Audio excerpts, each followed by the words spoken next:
الحمد لله نحمده ونستعينه ونستغفره ونؤمن به ونتوكل عليه ونعوذ بالله تعالى من شرور أنفسنا ومن سيئات أعمالنا من يهده الله فلا مضل له ومن يضلله فلا هادي له ونشهد أن لا إله إلا الله وحده لا شريك له ونشهد أن سيدنا وسندنا ونبينا ومولانا محمدا عبده ورسوله صلى الله تعالى عليه وعلى آله وأصحابه وبارك وسلم تسليما كثيرا كثيرا أما بعد فأعوذ بالله من الشيطان الرجيم بسم الله الرحمن الرحيم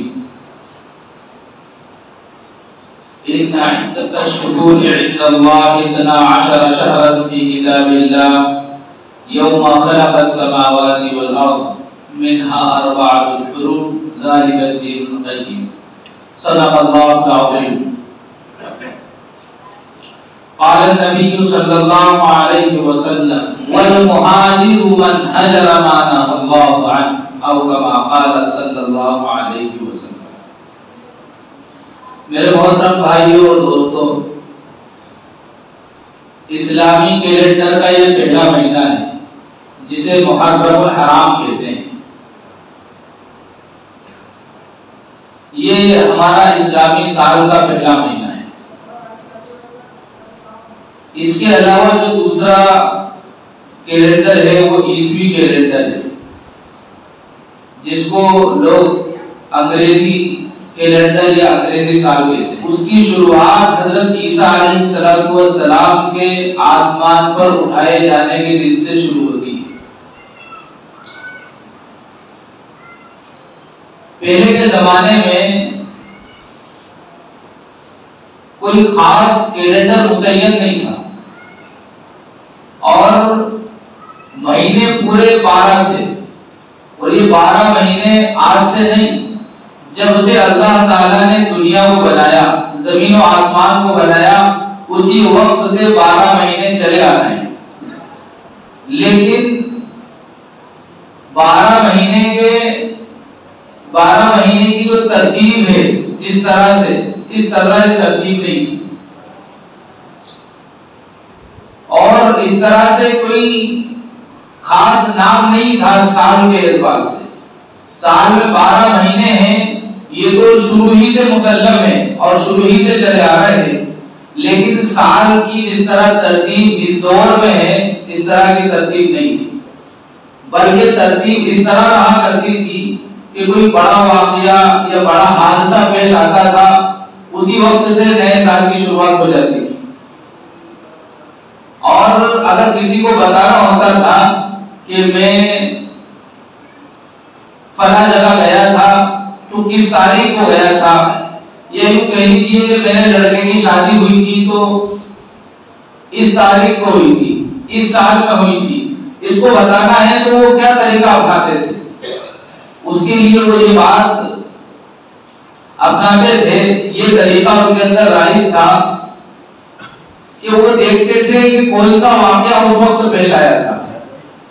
جیسا کہ حضرت نوح علیہ السلام کے زمانے میں طوفان آیا تھا، تو اس طوفان کے بعد سے تاریخ شروع ہو گئی کہ نوح علیہ السلام کے زمانے میں جو طوفان آیا تھا اس کے 10 دن بعد یہ کام ہوا تھا، اور 1 سال بعد یا 15 دن بعد جیسا بھی ٹائم ہوتا تھا اس کو بتا دیا کرتے تھے. اسی طرح موسیٰ علیہ السلام کا زمانہ شروع ہوا تو جس دن فرعون کو غرق کیا تھا اور موسیٰ علیہ السلام سمندر کو پار کر کے چلے گئے تھے، اللہ نے آپ کو بچا لیا تھا، نجات دے دی تھی، اس دن سے ایک نیا کیلنڈر شروع ہو گیا.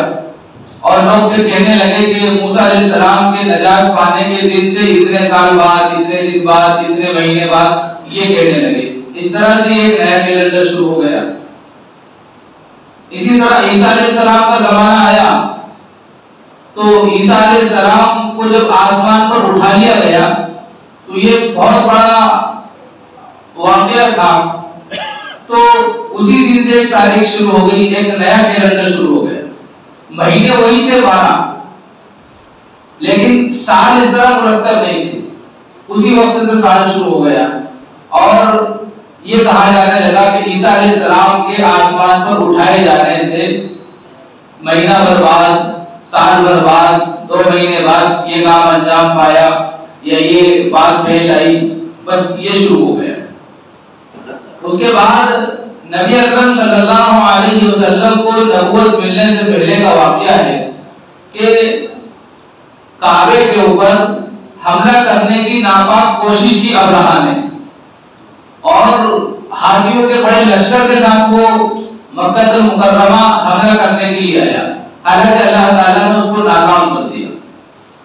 قرآن کریم میں اس کا تذکرہ ہے، پوری ایک سورت اللہ تعالیٰ نے نازل فرمائی، الم تر کیف فعل ربک باصحاب الفیل، کہ کیا تم نے ہاتھی والوں کو نہیں دیکھا کہ اللہ تعالیٰ نے کس طرح ان کو ناکام کر دیا، ان کی تدبیروں کو ناکام کر دیا، ان کی سازش کو ختم کر دیا. تو اس صورت میں اللہ تعالیٰ نے اس واقعے کو بیان کیا ہے. تو یہ واقعہ ایک بڑا واقعہ تھا. اس واقعے سے ایک نئی تاریخ شروع ہو گئی، ایک نیا کیلنڈر وجود میں آ گیا اور لوگ کہنے لگے ہاتھی والے سال کے اتنے سال بعد ہاتھی والا کیلنڈر. اس طرح سے ایک یہ نئے سال کی ابتدا ہوئی تھی. جس وقت نبی اکرم صلی اللہ علیہ وسلم کی بعثت ہوئی، کہا جاتا ہے کہ اس وقت 12 کیلنڈر تھے اور بعض نے کہا کہ 15 کیلنڈر تھے.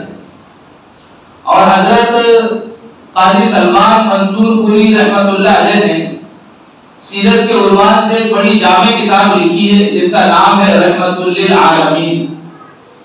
اس کتاب کے اندر 10 کیلنڈر سے یہ بات آپ نے ثابت کی ہے کہ نبی اکرم صلی اللہ علیہ وسلم کی پیدائش ربیع الاول کے مہینے میں ہوئی تھی. اسی طرح زمانہ آگے چلتا رہا.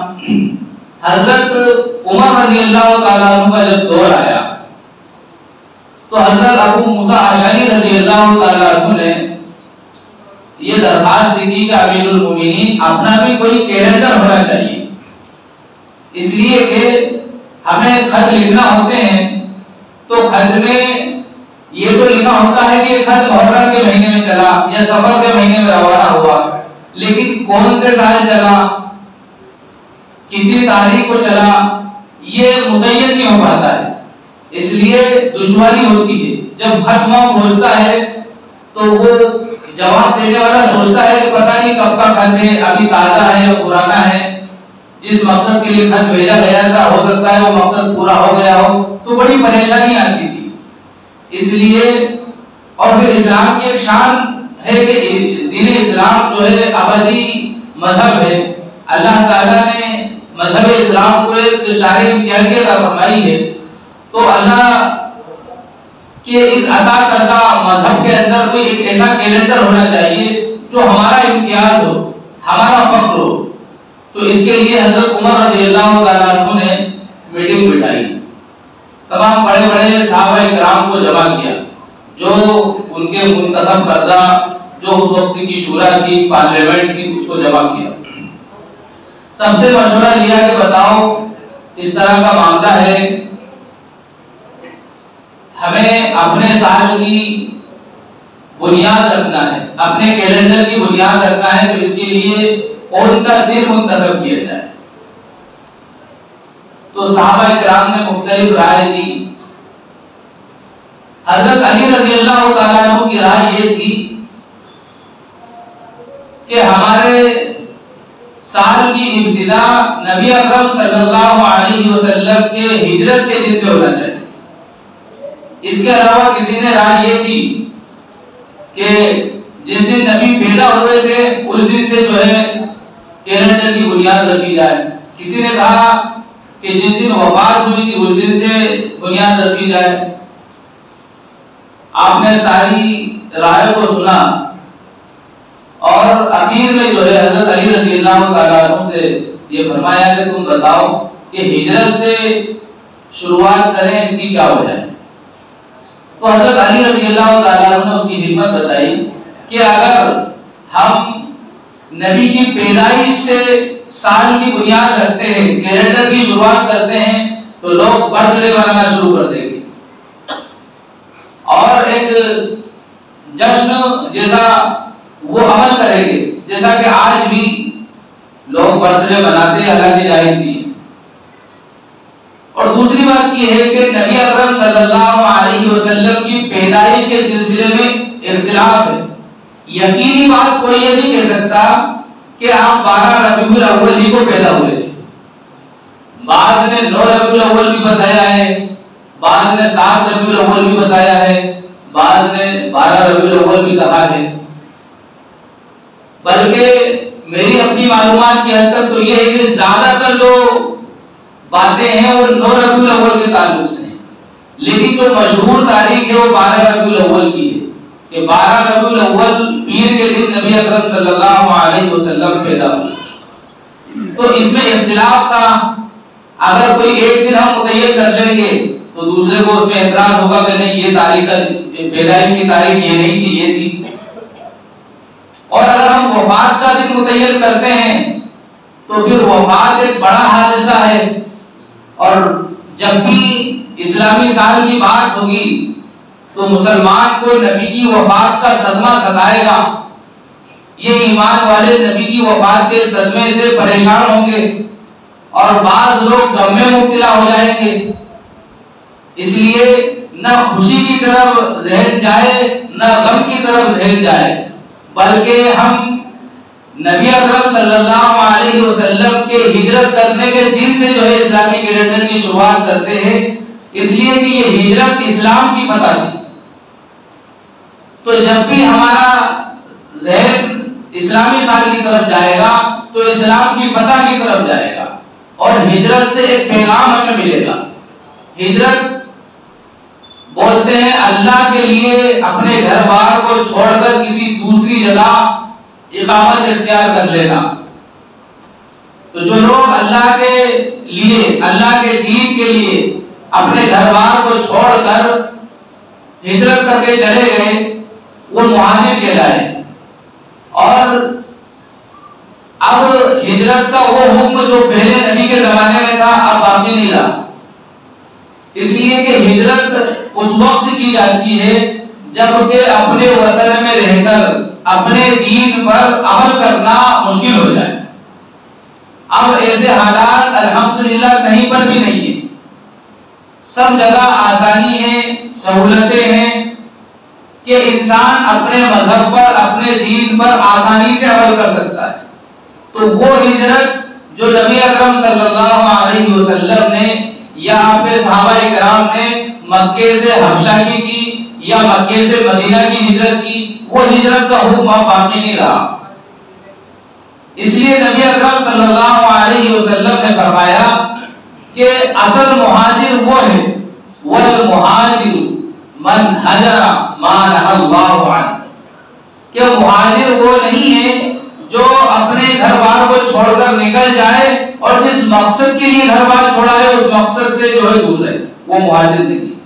مہاجر وہ ہے کہ جن چیزوں سے اللہ نے روکا ہے، جن باتوں سے اللہ نے منع کیا ہے ان باتوں سے رک جائے، وہ اصل مہاجر ہے۔ تو یہ حقیقی ہجرت ہے کہ جن احکام کا اللہ نے حکم دیا ہے ان کو کریں، اور جن احکام سے جن باتوں سے اللہ نے منع کیا ہے ان سے رک جائیں، یہ حقیقی ہجرت ہے۔ تو یہ ہجرت باقی ہے اور قیامت تک رہے گی، اور یہ ہجرت کرنے کے لیے انسان عملی زندگی کو شروع کرے، اور جو احکام شریعت کے ہیں ان پر ہم اپنی زندگی کو بالکل چسپاں کر لیں۔ اور اس کے علاوہ جو باتیں ہیں جو نہ نبی سے ثابت ہے نہ صحابہ سے ثابت ہے، جن کا نہ اللہ نے حکم دیا نہ جن کے بارے میں نبی نے ترغیب دی، ان باتوں سے ہم پورے طور پر اجتناب کریں۔ اگر کوئی ایسا معاملہ ہے جس کی وجہ سے دین میں تقویت ملتی ہے اور دین کی اس سے مخالفت نہیں ہوتی تو اس عمل کو اختیار کر سکتے ہیں اور اس کے کرنے میں کوئی گناہ نہیں ہے، لیکن ہر وہ عمل جس کی وجہ سے شریعت پر چوٹ پڑتی ہو، جس کی وجہ سے شریعت کی مخالفت ہوتی ہو، وہ عمل چاہے کتنا ہی قیمتی کیوں نہ ہو، ہم اس عمل کو ٹھکرا دیں، اس سے اجتناب کریں، پرہیز کریں. یہ حقیقی ہجرت ہے. تو یہ تو تھی اسلامی کیلنڈر کی بات کہ اسلامی کیلنڈر کی شروعات یہاں سے ہوئی.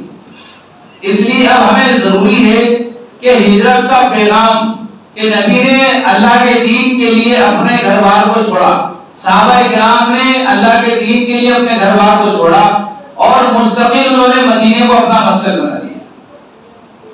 تو یہ پیغام ہمیں ملتا ہے اسلامی سال سے کہ ہم اپنے گھر بار کو تو نہ چھوڑیں، لیکن جن احکام سے اللہ نے روکا ہے ان احکام سے ہم رک جائیں اور جن احکام کو کرنے کا حکم دیا ہے ان پر عمل کریں.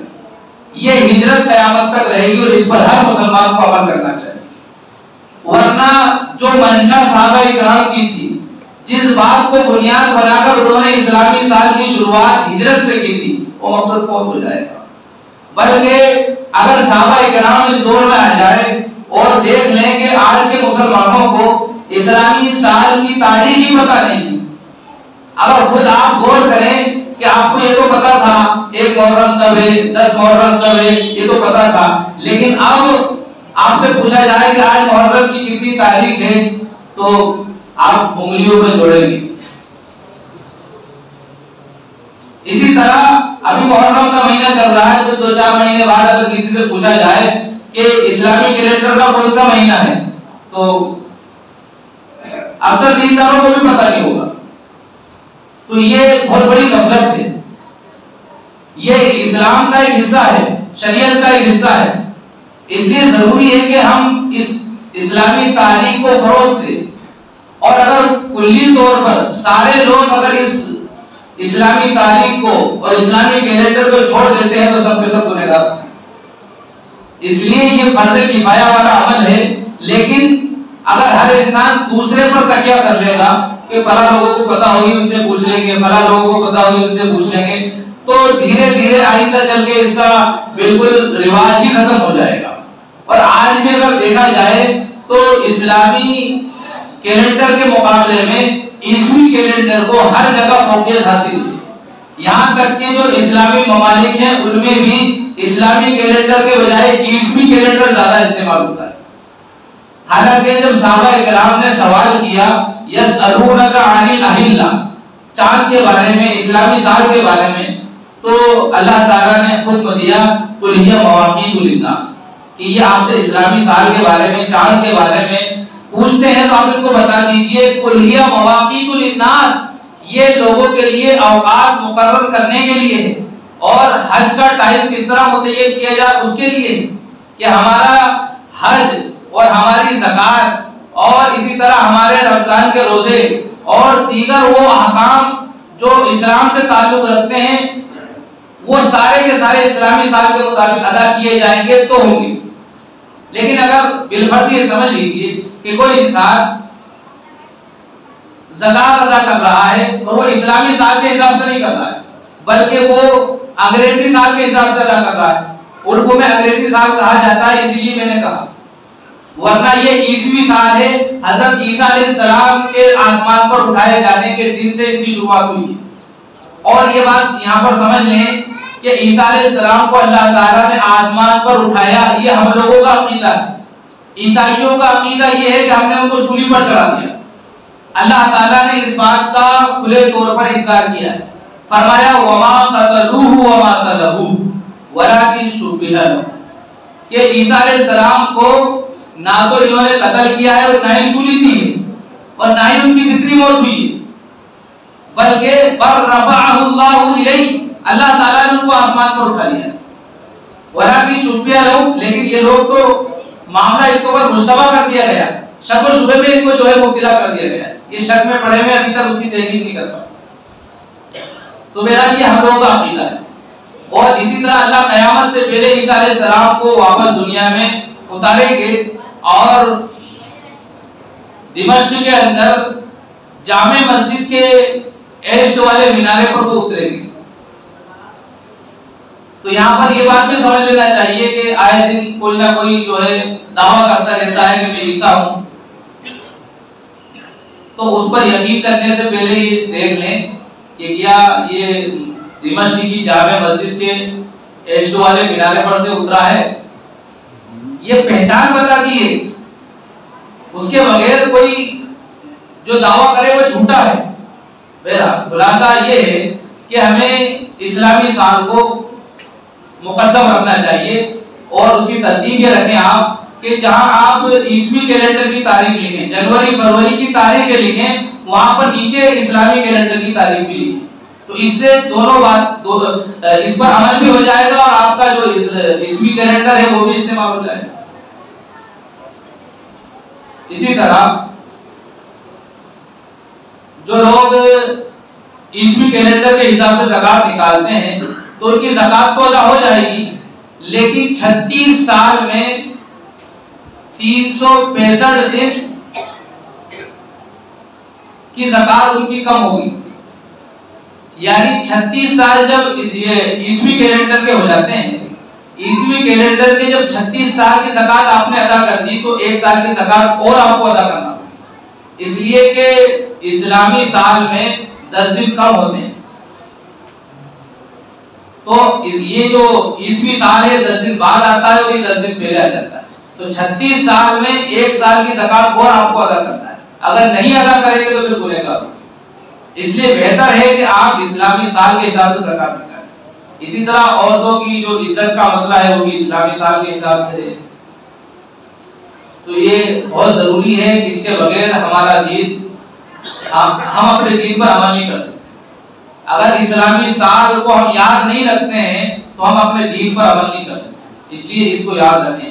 دوسرا پیغام میں آپ کو یہ دینا چاہتا ہوں کہ زندگی برف کی طرح پگھل رہی ہے، اس لیے اللہ تعالیٰ نے قرآن میں قسم کھائی ہے وَالْعَصْرِ إِنَّ الْإِنسَانَ لَفِي خُسْرٍ، قسم ہے زمانے کی کہ یقیناً انسان خسارے میں۔ یہ قرآن کریم کی ایک چھوٹی آیت ہے، اس میں اللہ نے بڑی تاکید کے ساتھ قسم کھا کر، اور بھی اللہ نے دیگر موقعوں پر کہیں دوپہر کے وقت کی قسم کھائی ہے، کہیں فجر کے وقت کی قسم کھائی ہے، وَالْفَجْرِ وَلَيَالٍ عَشْرٍ، کہیں راتوں کی قسم کھائی ہے۔ تو یہ اس لیے ہے کہ اللہ تعالیٰ ان کی اہمیت کو بتانا چاہتا ہے کہ لوگوں زمانہ بہت قیمتی ہے، اس لیے کہ انسان زندگی سے اور زندگی زمانے سے، اگر یہ زمانہ گزر جائے گا، یہ زندگی کے لمحات گزر جائیں گے اور انسان نے کوئی اعمال نہیں کیے تو کل پچھتائے گا، اور اس کے پچھتانے سے کوئی فائدہ نہیں ہوگا۔ اس لیے فرمایا کہ یہ زمانہ بہت قیمتی ہے، اللہ نے قسم کھا کر بات فرمائی بہت قیمتی ہے، اس لیے اعمال کرتے رہو، اعمال کی دعوت دیتے رہو، اعمال پر دعوت دینے میں جو رکاوٹیں ہیں اس پر قائم رہو۔ یہ لوگ کامیاب ہیں جو 4 کام کریں: ایمان لانا، ایمان لانے کے بعد اعمال صالحہ کرنا، اور اعمال صالحہ کی دوسروں کو دعوت دینا، اور دعوت دینے میں جو رکاوٹیں آئیں اس پر جمے رہنا، ڈٹے رہنا، صبر کرنا، یہ 4 اعمال کرنے والے لوگ کامیاب ہیں۔ اس لیے ہمیں زندگی کی قدر کرنا چاہیے۔ زندگی کی قدر اس سے پوچھیں جس نے زندگی میں کوئی بڑے حادثے سے دوچار ہوا یا جو مرتے مرتے بچا ہو۔ ایک واقعہ میرے ذہن میں آیا کہ شیخ ناصر الدین بستی رحمت اللہ علیہ، ان کے دل کی دھڑکن بند ہو گئی، اور پہلے کے زمانے میں اس طرح معاملہ ڈیلے نہیں کیا جاتا تھا بلکہ فوراً تجہیز و تکفین ہو جاتی تھی۔ آج کے دور میں تو فلاں صاحب آئیں گے، فلاں صاحب آئیں گے، امریکہ سے آئیں گے، لندن سے آئیں گے، یوروپ سے آئیں گے، 2 دن تک جو ہے لاش پڑی رہتی ہے۔ یہ معاملہ ہے آج کل، پہلے یہ نہیں تھا، فوراً تجہیز و تکفین کر دی جاتی، کسی کا انتظار نہیں کیا جاتا۔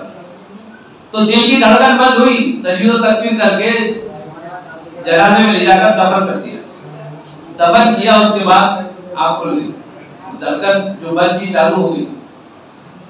آج کا کوئی انسان ہوتا تو وہ پہلے تو نہیں مرا تھا، اب اس کا ہارٹ فیل ہو جاتا، پہلے تو ہارٹ فیل نہیں ہوا تھا، اب ہو جاتا۔ آپ کھلی دیکھا میں تو قبر کے اندر، تو فوراً ان کو یاد آیا کہ ایسی مصیبتوں کے وقت کیا کرنا چاہیے۔ تو پڑھ رہا تھا، سن رہا تھا کہ بڑی سے بڑی مصیبت اگر آ جائے اس کو ٹالنے کے لیے، اس سے نجات پانے کے لیے جو شخص 41 مرتبہ یاسین شریف پڑھے گا، اللہ اس مصیبت سے اس کو نجات دے گا۔ یاسین شریف پڑھنا شروع کی، پڑھتے رہے۔ تو کھڑبڑ کی آواز آئی, ادھر یہ یاسین پڑھ رہا ہے, ادھر وہ کھڑبڑ کر کے جو ہے ایک آدمی قبر کھود رہا ہے.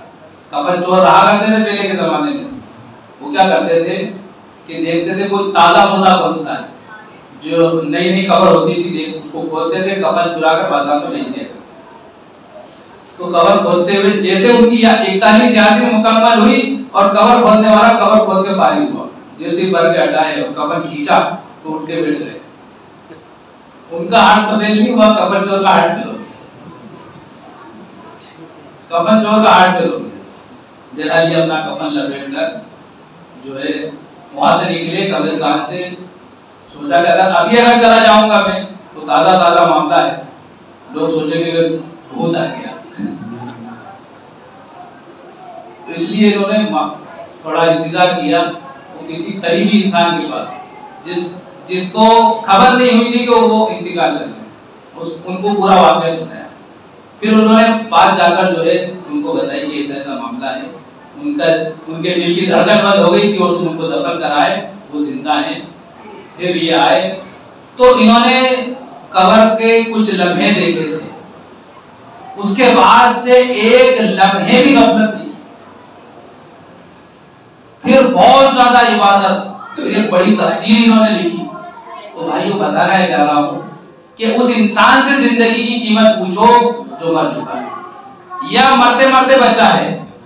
مال کی قیمت اس سے پوچھو جو لکھپتی ہونے کے بعد کنگال پتی ہو چکا ہے, اس سے مال کی قیمت پوچھو. اس لیے صحت کی قیمت اس سے پوچھو جو بیمار ہے. اللہ تعالیٰ نے صحت تندرستی دی ہے, زندگی دی ہے, یہ بہت قیمتی زندگی ہے. ایک مرتبہ چلی گئی پھر دوبارہ نہیں ملی. اس لیے حضرت ابن جوزی رحمۃ اللہ علیہ فرمایا کرتے تھے کہ اگر مردوں سے پوچھا جائے کہ بتاؤ تمہیں کس چیز کی ضرورت ہے, تو وہ یہ ضرور کہیں گے کہ ہمیں ایک دن کی زندگی مل جائے, رمضان کا ایک دن مل جائے بس. تو ان سے پوچھا جائے کہ کیا کرو گے, تو کہیں گے کہ بس 24 گھنٹے عبادت ہی میں پڑے رہیں گے, کچھ دوسرا کام کریں گے ہی نہیں. بھوکے رہ لیں گے, پیاسے رہ لیں گے, ساری صعوبتیں تکلیفیں برداشت کر لیں گے, بس ہمیں ایک دن رمضان کا مل جائے. تو بھائیو زندگی بہت قیمتی ہے, ایک ایک لمحہ ایک ایک سیکنڈ قیمتی ہے. اس لیے سال آ رہا ہے جا رہا ہے, تو ہم اس زندگی کے لمحات کو قیمتی بنائیں, ضائع اور بیکار نہ کریں. چلتے ایک بات آپ سے عرض کر دوں کہ جمعے کا دن ہفتے کی عید ہے. اس دن کم سے کم آپ اذان سے پہلے مسجد آنے کی کوشش کریں. حضرت عبداللہ ابن مسعود رضی اللہ تعالیٰ عنہ اس امت کے سب سے بڑے مفتی تھے, اور یہ لقب میں نے اور آپ نے نہیں دیا, یہ لقب خود اللہ کے نبی صلی اللہ علیہ وسلم نے دیا. حضرت عبداللہ ابن مسعود رضی اللہ تعالیٰ عنہ اس امت کے سب سے بڑے مفتی ہیں. جمعے کے دن سب سے پہلے مسجد میں آتے تھے. ایک مرتبہ چوتھے نمبر پر آئے, ان سے پہلے 3 لوگ آ چکے تھے, تو بار بار ایک جملہ زبان پر تھا, رابعو اربعین رابعو اربعین رابعو اربعین. آج میں چوتھے نمبر پر آیا, پھر استا بستا کر انہوں نے کہا وما رابعو اربعین ببعید, چوتھے نمبر والا بھی زیادہ دور نہیں رہے گا. اصل مسئلہ یہ ہے کہ مرنے کے بعد جب اللہ تعالیٰ تمام لوگوں کو جمع کریں گے اور اللہ تعالیٰ اپنی کرسی پر جلوہ افروز ہوں گے, تو وہاں پر جو بیٹھنے کی ترتیب ہوگی وہ اس حساب سے ہوگی جو انسان جمعے کے دن پہلے آیا ہوگا اس حساب سے وہ وہاں مجمع میں بیٹھے گا. اس لیے فرمایا کہ چلو چوتھے نمبر پہ ہوں, میں بھی دوسرے تیسرے میں بیٹھ جاؤں. جبکہ زندگی میں ایک مرتبہ وہ دیر ہوئی تھی. تو اللہ کے بارگاہ میں, اللہ کی مجلس میں جب اللہ کے سامنے ہم بیٹھیں گے تو جتنی جلدی جمعے کے دن آئیں گے اتنی آگے بیٹھنے کا موقع ملے گا, ورنہ پتہ نہیں پیچھے کہاں پڑے رہیں گے. اس لیے میرے بھائیو درخواست ہے کہ ہم جمعے کے دن جلدی آئیں. جلدی آپ آئیں گے تو میں بھی جلدی بیان شروع کر دوں گا. اللہ تعالیٰ آپ کی